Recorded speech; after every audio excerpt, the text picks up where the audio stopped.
இன்னைக்கு Kerala special recipe பண்ண போறேன். ஓண சத்யால முக்கியமான ஒரு ஐட்டம் இது. ரொம்ப ஹெல்த்தியான ரெசிபி. இந்த சுவையான புளி இஞ்சி ரொம்ப சிம்பிளா ஈஸியா எப்படி செய்யறதுன்னு இந்த வீடியோல பார்க்கலாம். ஃபர்ஸ்ட் இஞ்சி ஃப்ரை பண்ணி எடுக்கலாம். அதுக்கு ஒரு பேன்ல கொஞ்சம் எண்ணெய் ஊற்றி 1/2 கப் சின்னதாக கட் பண்ண இஞ்சி எடுத்திருக்கேன். இஞ்சி ரொம்ப குட்டி குட்டியாக கட் பண்ணிக்கோங்க. இதுக்கு தேங்காய் எண்ணெய் யூஸ் பண்ணாதான் கேரளா ஸ்டைல் டேஸ்ட் கிடைக்கும். இஞ்சி நல்ல கோல்டன் கலர் ஆகிற வரைக்கும் வறுக்கணும். இஞ்சி இப்போ ஃப்ரை ஆகி கொஞ்சம் கோல்டன் கலர் ஆயிருக்கு. இனி இது மாற்றி வச்சிடலாம். இஞ்சி ஃப்ரை பண்ணுற டைமில் சைடில் கொஞ்சம் சர்க்கரையும் உருக்கிக்கோங்க. ஒரு சின்ன கடாயில் கொஞ்சமாக தண்ணி ஊற்றி சர்க்கரையை உருக்கலாம். சர்க்கரை உருகுனதும் மாற்றி வச்சிருங்க. ஒரு சின்ன பீஸ் புளி கொஞ்சம் நேரம் தண்ணியில் ஊற வச்சுருந்தேன். அந்த புளி தண்ணியில் நல்லா கரைச்சி ஒரு கடாயில் ஊற்றலாம். புளி தண்ணி ஊற்றுனதுக்கு அப்புறம் மறுபடியும் ஒரு 1/2 கப் தண்ணி இதில் ஊற்றுறேன். இது கூட 1/4 டீஸ்பூன் மஞ்சள் பொடி, 1 டீஸ்பூன் மிளகாய் பொடி, தேவையான அளவு உப்பு சேர்த்து நல்லா மிக்ஸ் பண்ணலாம். மிக்ஸ் பண்ணதுக்கு அப்புறம் அந்த மஞ்சள் பொடி மிளகாய் பொடி பச்சை வாசனை போற வரைக்கும் கொஞ்ச நேரம் கொதிக்கட்டும்.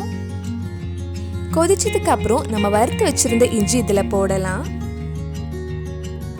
இது கூட நீளமா மெல்லிசா கட் பண்ண 5 சின்ன வெங்காயமும் 4 பச்சை மிளகாயும் சேர்த்து வேக வைக்கலாம். இது லோ டு மீடியம் ஃப்ளேம்ல கொஞ்ச நேரம் நல்லா கொதிக்கட்டும். இது கொஞ்சம் வத்தி வரணும்.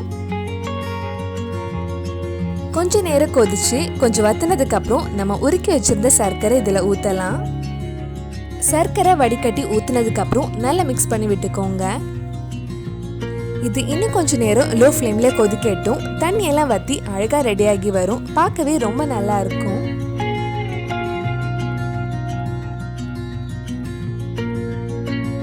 புளி இஞ்சி அழகா வந்திருக்கு. இனி இதுல கொஞ்சம் கடுகு கருவேப்பிலை தாளிச்சு போட்டா சூப்பரா ரெடி ஆயிடும். இஞ்சி வறுத்த அதே பேன்ல மறுபடியும் கொஞ்சம் தேங்காய் எண்ணெய் ஊத்தலாம். இதுல கொஞ்சம் கடுகு, 2 காஞ்ச மிளகாய், கொஞ்சம் கருவேப்பிலையும் போட்டிருக்கேன். இது கூட மெல்லிசா நீளமா கட் பண்ண 8 சின்ன வெங்காயம் சேர்த்து கொஞ்ச நேரம் வதக்கலாம். வெங்காயம் வதங்கி நல்லா ப்ரௌன் கலர் ஆயிடுச்சு. இப்போ இது நம்ம ரெடி பண்ணி வச்சிருக்கிற புளியில சேர்த்து மிக்ஸ் பண்ணா சுவையான புளி இஞ்சி ரெடி ஆயிடும். இது ரொம்ப ஹெல்த்தியான ஒரு ரெசிபி. கண்டிப்பா நீங்களும் இந்த சுவையான புளி இஞ்சி உங்க வீட்டில் செஞ்சு பாருங்க. பிடிச்சிருந்தா இந்த வீடியோவை லைக் பண்ணுங்க, உங்க ஃப்ரெண்ட்ஸ் அண்ட் ஃபேமிலிக்கு ஷேர் பண்ணுங்க. வேற என்னெல்லாம் கேரளா ஸ்பெஷல் ரெசிபி நம்ம சேனல்ல ட்ரை பண்ணலான்னு கீழே கமெண்ட் பாக்ஸ்ல சொல்லுங்க. நீங்க இன்னும் என்னோட சேனலை சப்ஸ்கிரைப் பண்ணலைன்னா மறக்காம சேனலையும் சப்ஸ்கிரைப் பண்ணுங்க.